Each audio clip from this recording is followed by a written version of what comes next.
น้องเอ๋ยอย่าไว้วันขึ้นรถโดยสารก็ต้องยานดอกคุณดีนอกจากไปไกลๆบอกเลยดีผู้สาวนั่งปีคันแม่เท่าเสียเงินขอเสิร์ชเลยขึ้นมาทางหน้า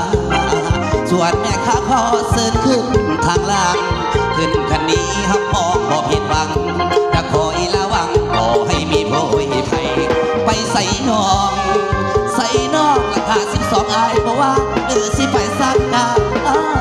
สักขาเพื่อพงกันในหิมะคือน้องลาไปทางแบงหน้าพบอย่าโศกันเด้อนะสิเมื่อนำอายจงเห็นใจสองแถวคันนี้ขับรถหลายปียังพอมีลูกเมียรถคันอื่นเขามีคู่ข้อเทียคิดอยากได้เมียมาเป็นผู้เก็บเงินเสือเด้อดอกขันหัวใจยังว่ามาดังเงี้ยข้างอายพ่อให้อุ่นใจมาดังไก่ยังสุดเพื่อตีนพี่บริการฟรีหากบอก